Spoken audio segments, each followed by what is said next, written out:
Hey guys, and welcome back to another video. Today I'm going to be talking about First of the Summer Wine Series 1. This is my review. It came out 35 years ago in January, and yes, so I'm going to be covering First of the Summer Wine. It is absolutely amazing. I've got to say, it's one of the best prequels I've ever seen, because the only other prequel I've seen is Rockin' Ships, and that's a brilliant prequel to Only Fools and Horses. But First of the Summer Wine, I feel like does so many things right, because it feels like Last of the Summer Wine, but then it also feels more kind of old-fashioned in lots of ways. I feel like that's very cool. Most of the story takes place in 1939, particularly May 1939, so a couple of months before, World War II happened. So we kind of see what's going on in, we see what's going on in the world of First of the Summer Wine, which is the prequel, the Last of the Summer Wine. But we see notable characters such as Norman Clegg, 18-year-old Norman Clegg. He is absolutely amazing. The actor who plays him knocks it out of the park. I believe he's been in Emmerdale, and also he was in something called The Craze. He's been in quite a few stuff.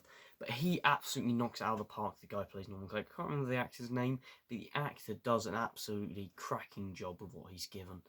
I've got to say, amazing job. And he really sounds like Peter Sallis as well, who famously played Norman Clegg in Last of the Summer Wine.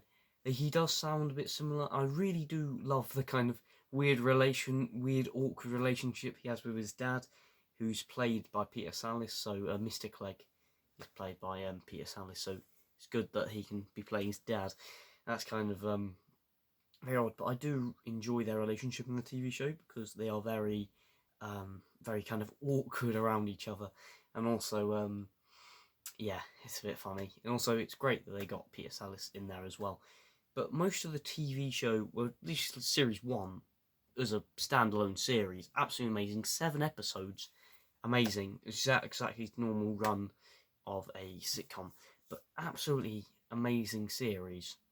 I know there is a Series 2. I need to get around to watching that because I thoroughly enjoyed this one. 10 out of 10 immediately for this. So just speaking a bit about Norman Clegg, great casting, knocks it out of the park, this guy does. And also his mum, because his mum is played by an actress I recognise from Open All Hours and Still Open All Hours. So she does an absolutely amazing job in it. And she's also been in Last of the Summer Wine twice, so interesting fact for you there. Obviously not playing Norman Clegg's mum, because at that point she would literally be dead. Yeah, so I think she does an amazing job. Moving on to other characters now, because I'm finally focused on Norman Clegg, because he is the main character of the whole series, because it starts off every episode with the diary of Norman Clegg, age 18 years, and that's what the guy says. He's absolutely amazing guy, brilliant, absolutely amazing. So moving on to the next character I'd like to talk about, Foggy Dewhurst. Now I think this is brilliant casting. He sounds a bit like him as well, which I think is really good job. He also looks a bit like him as well. He's kind of got that kind of like soft kind of voice about him, and he kind of really works for kind of like the clumsy soldier. And I feel like for Foggy Dewhurst to cast must have been really hard, because you need to find someone who's really tall and also a bit odd, really. But he absolutely, this guy here absolutely knocks it out of the park in whatever he gives it. Absolutely amazing job he does. Brilliant. It also focuses on Foggy when he's in like kind of the army, and how he's just signing up and he's like, oh, I'm prepared for war and that kind of stuff, which I find really great, kind of stuff like that. So I think he does an amazing job. The chemistry between the 6 kind of group of characters, I think, is really good, and kind of gives you that kind of trio-esque vibe from the 70s and 80s and 90s kind of esque era of Last of Summer Wine.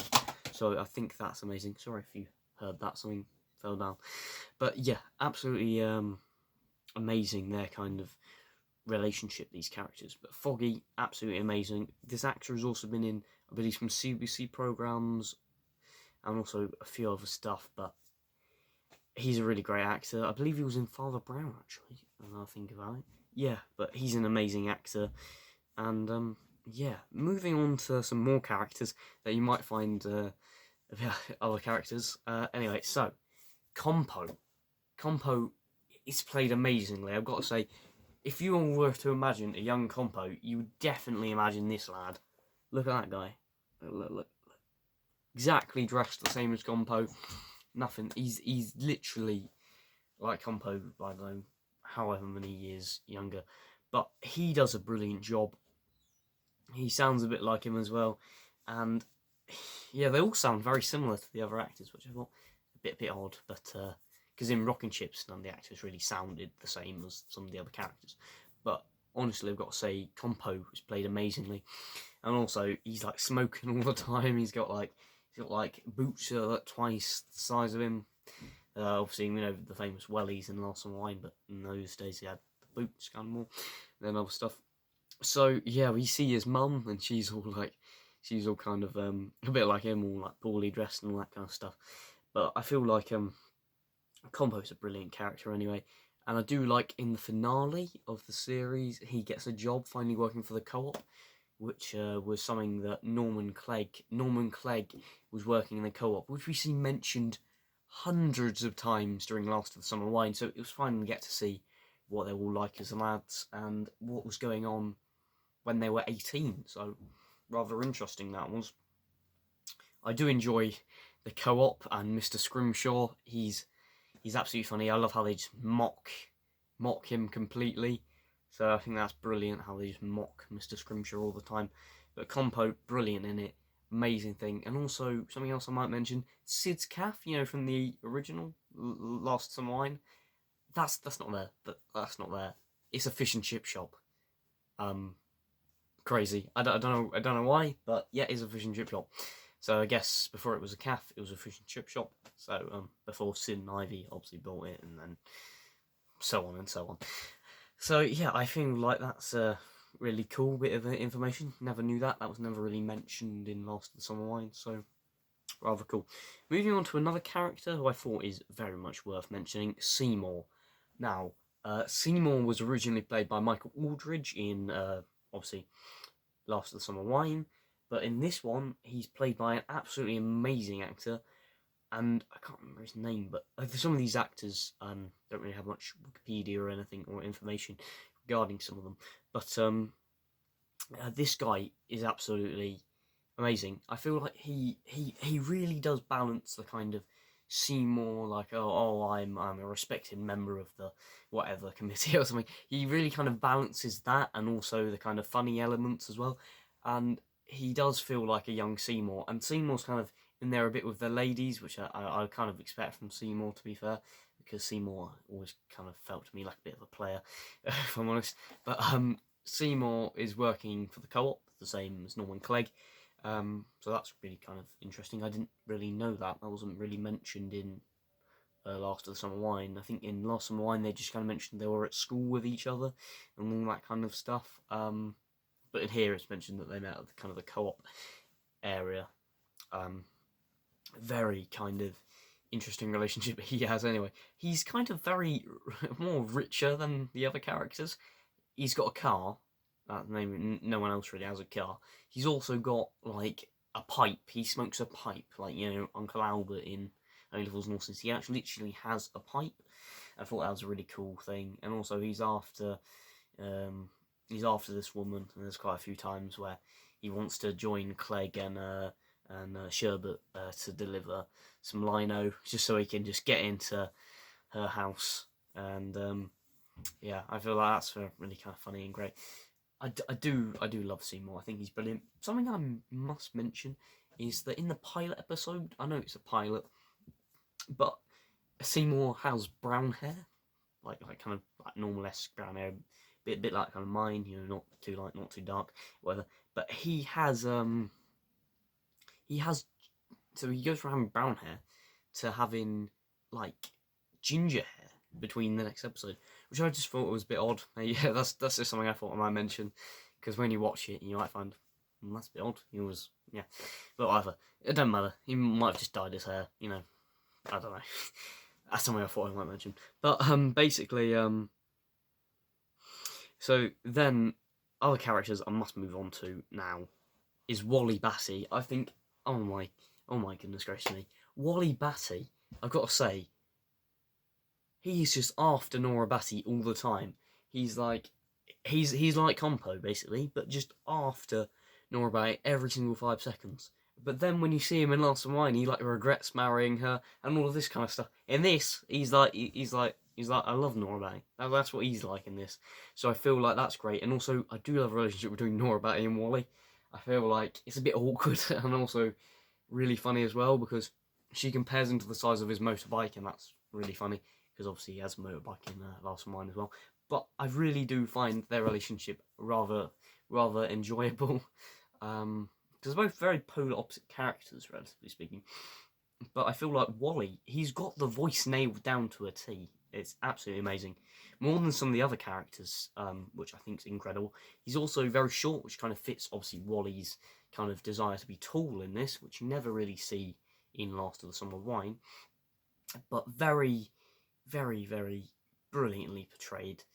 This actor does an absolutely smashing job. And, yeah, I'm pretty sure if I believe Wally Batty the actor who played Wally Batty might have been alive when he saw this. He might have seen this, but I've got to say, well, he does an amazing impression. He's also kind of nailed that voice, as I mentioned before. But I do love the relationship with him and Nora Batty. I feel like that's just brilliant. I feel like brilliant, lovely, lovely stuff. Moving on to the next thing, Sherbet is something I must mention. Sherbet is a new character invented for this. He's not mentioned in Last of Summer Wine, not I'm aware of, but if he is mentioned, please tell me in the comments section below if he is mentioned, because according to my knowledge of seeing lots of episodes, I don't remember him being mentioned. It's a bit odd because they didn't decide to go with any other characters from the TV show. Like, I was expecting Blaine-Meyer to be in it, but a lack of any Cyril Blaine-Meyer, which I thought was relatively very strange and a bit odd. But I feel like Sherbet does. He's an alright replacement anyway. But he works with Clegg in the lino department, which I would never see Cyril Blaine-Meyer working in a lino department, to be fair.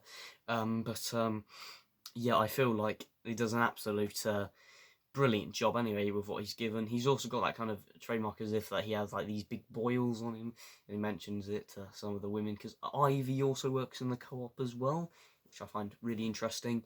And also there was another character, I've forgotten her name, but she worked with Ivy at the co-op, which I thought was rather interesting. I do really like the co-op element and Mr. Scrimshaw and all of those other characters. I feel like it is very good, and I've got to say one of the favourite characters is Mr. Clegg. Mr. Clegg absolutely knocks it out of the park. Peter Sallis, you did an absolutely amazing job. This character is so weird.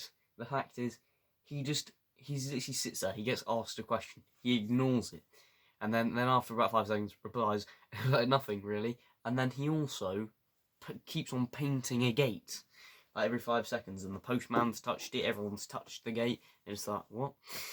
So it's so funny. You guys need to check out First of the Summer Wine. Absolutely amazing. Absolutely incredible. Oh, there's a Peter Sallis as he is in. Don't know if you can see that. Not, but there he is. There he is. There on the back of the box.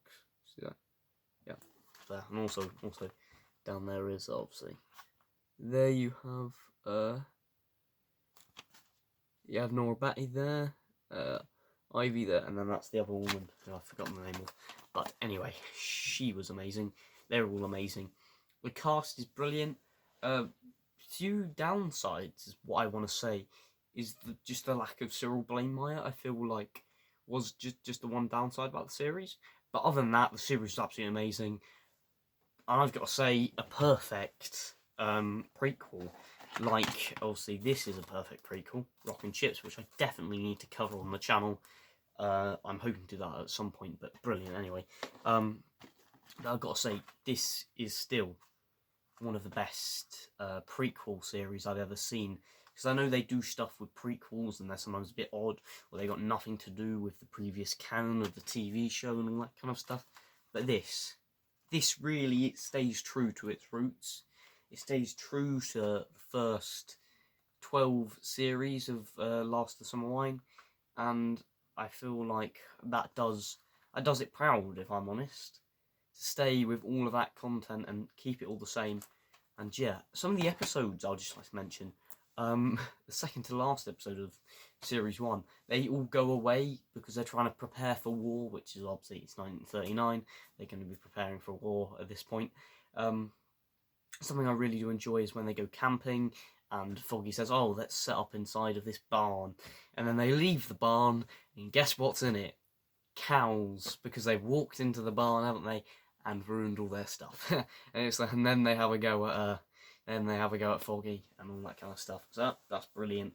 And yeah, I do like Foggy in this. He's a brilliant. Norman Clegg, all of these characters, absolutely amazing. I'm really looking forward to watching Series 2 when I get my hands on the DVD.